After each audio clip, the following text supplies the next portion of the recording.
બાજુમાં ખૂબ જ મોટી સંખ્યામાં ભૂદેવો જોડાયા છે, ત્યારે આપણે ભૂદેવ સાથે વાત કરીશું કે અહીંયા આખી શું ઘટના હતી અને આજે શું કરવામાં આવ્યું.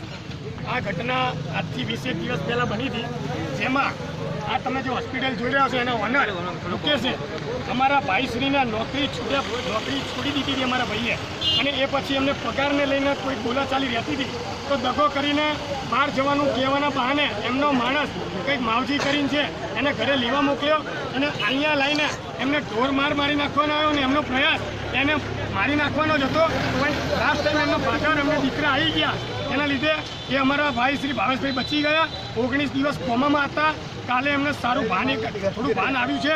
અને બીજી વાત કે 18 દિવસથી એ વ્યક્તિ અહીંયા ધાનેરા હાજર હતો, અને આટલો મોટો આરોપી ગુનેગાર હોવાના છતાં 18 દિવસથી અહીંયા હતો. તેમ છતાં એનો 323નો ગુનો હતો, 307ની જે જોગવાઈ થવી જોઈએ એની જગ્યાએ 323. એટલે આ અમારા બ્રાહ્મણનો એક ન્યાય સમક્ષ આક્રોશ હતો કે જેને જે ગુનો કર્યો છે એની એને સજા મળવી જોઈએ. એના માટે અમારા ધાનેરાના બ્રહ્મ સમાજે અમને જે આજે શું કાર્યક્રમ ગોઠવવામાં આજે એક સન્માન સભા ગોઠવવામાં આવી હતી, સ્વાભિમાનની સભા ગોઠવવામાં આવી હતી કે આજે પોલીસ તંત્રને અમારા ન્યાયની માંગણી માટે સમય આપવા માટે અમે આજે ભેગા થયા હતા, અને પોલીસ પ્રશાસને અમને 5 દિવસનો સમય આપ્યો છે. અમારા વડીલોએ અમને 5 દિવસનો સમય આપ્યો છે. 5 દિવસ પ્રશાસનને, 6 દિવસ અમારો, પણ અમને એક વાત વિશ્વાસ છે કે આજે આપેલા 5 દિવસનો જે એમને એક દિલાસો આપ્યો છે એ ખરેખરમાં અમારા માટે ન્યાયના રૂપમાં સંતોષ થશે.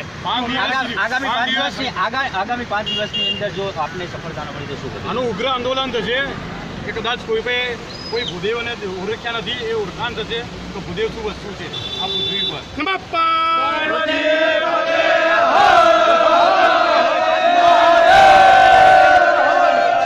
ઉગ્ર આંદોલન પણ થઈ શકે છે, અને આ ક્યારે પણ ગુજરાતની અંદર આવું આંદોલન નહીં જોઈ શકો. રાજકીય આંદોલન નથી, આ સામાજિક અને માણસાઈનું આંદોલન છે. પાર્વતી